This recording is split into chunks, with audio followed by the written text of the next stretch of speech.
Hello village, it was Failed here and welcome to a new episode of Southampton's Towards the Top. And maybe I should change the title because Southampton has reached the top. We have won the Barclays Premier League.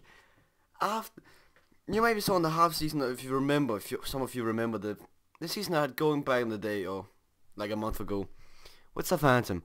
I finished the half of the season being placed around here between against Arsenal and United, and we finished the season with glamour. The team did fucking great. We see this. We scored 78 goals. We received or we let 30 goals in. That is nothing to brag about either one of the stats. But the thing that we scored a lot of goals at the same time that we received a lot of goals. So the team just had its chemistry that we did the right things in the right moments. And as you can see, we had to compete against Arsenal to win it, but past positions. Arsenal and Southampton, as you can see, they have been going together for a long time. But from play round 19, we have succeeded the lead the whole way through. We had a winning streak. From the 19th, we haven't lost a single game. That's the reason why we won the league. Our team cannot lose. That's a winning streak that I want to keep. You can see here we were inconsistent. That's because we were bringing in a lot of new players and we weren't sure that we could do the great things. But as you can see, the players did great.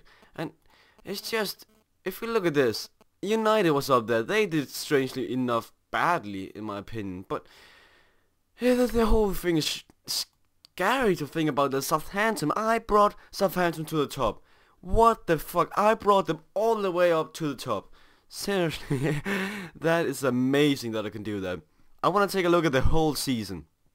As you can see, the friendlies, we were doing bad.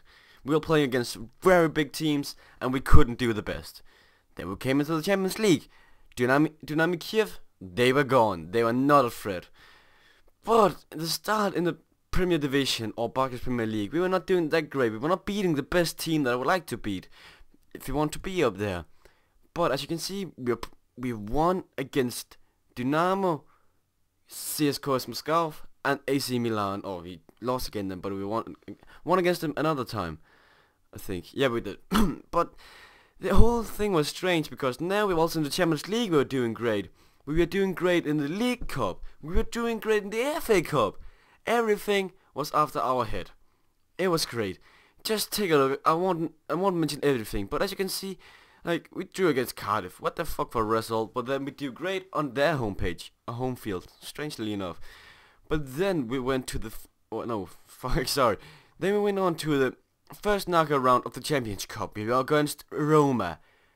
On our home field, on their field in Roma, they won 2-1. They came back in the last seconds to get the last winning goal. But we had the second leg on our field, and we won 1-0. We could beat them 1-0. That just shows how good the team can perform. But we met our nemesis in the quarterfinal. We were against Real Madrid, who turned out to be the winner of the Champions League this year. Real Madrid, first 2-2 on our home field in the Saint Marie Stadium, or the Saints Stadium. Saint Marie? What the fuck? Saint Mary, sorry. But then in Madrid, lost 2-1. We came first. In the first we were in front, but then we lost. So that's a big shame. Then again, the FA Cup, we were in the semi-final against Newcastle, and Newcastle were not a threat at all. On neutral playground, we won 4-0. Not at all, not hard at all. Then we were against Manchester United in the final. We lost in overtime to United. Oh my god, such a shame. Getting a red card in overtime, losing it all on a free kick, that's just a shame. But you can't win everything, that's just how it is. I want to show the team that made it possible to get this far. This is a team that made it possible. In goal, Louis Shilham. As a right back, we had Dominikov Vida and Stephen Kelly. Stephen Kelly is actually one of the few people who was with the team from season 1. From season 1 we have Stephen Kelly, Danny Fox and Morgan Schneiderlein. These guys were the most consistent guys on the whole team. They showed skill through all 5 or 6 seasons. I can't really remember how many seasons it has been. But in goal, Louis Shilham. Right back, Dominikov Vida. In the centre back we have Oliveira and James Tompkins.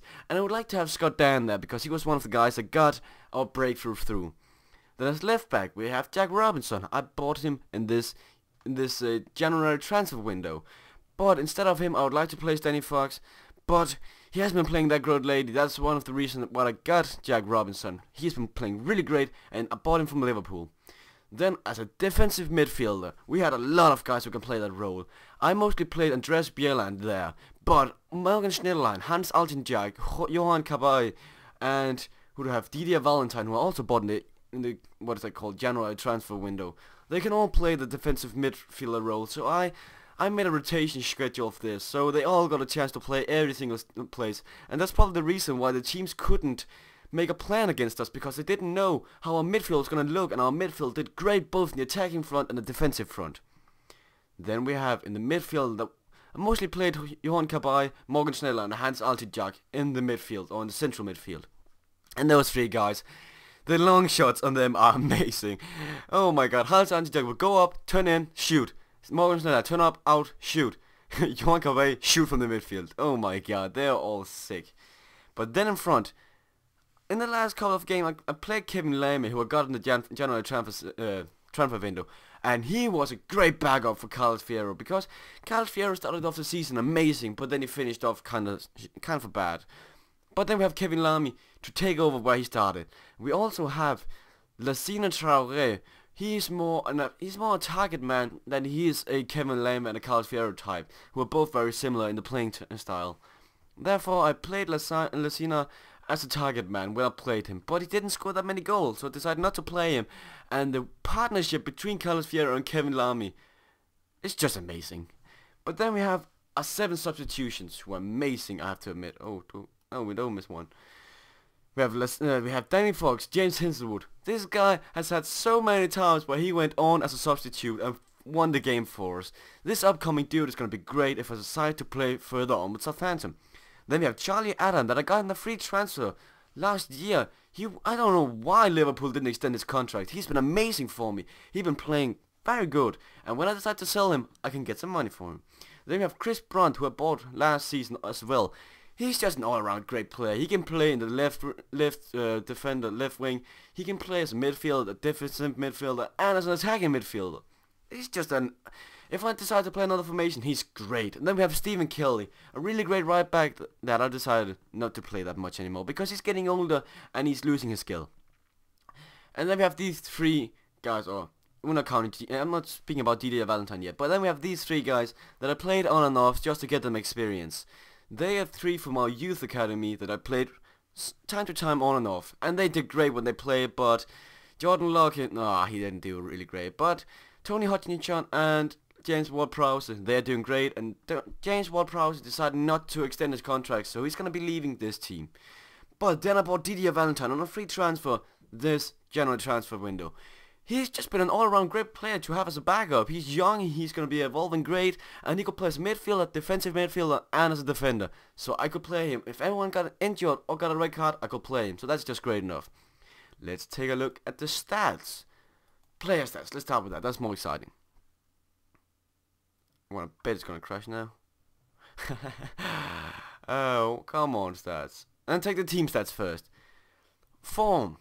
That is one of the reasons that we did so great. We played amazing. We didn't lose any points in the last 19 games. Or we didn't lose. Southampton did the 3rd best in the last 5 games. But I want to say this quickly. Away form. We were better on their home field than our home field. I think that made a really strange pattern, but it did great. It showed that we could win this one. And when we look at goals scored and goals conceded, yeah, we're not the best, but we're not the worst. It just shows that we got the skill or the chemistry, or what you want to call it, to win this league. And now, guys, I want you guys to decide, what should I do next? Come with some ideas. Should I just end this football manager series that I got going? Should I start with another team? Should I keep on going with Southampton and see how far to the top I can get them? What do you want to see? See you guys later.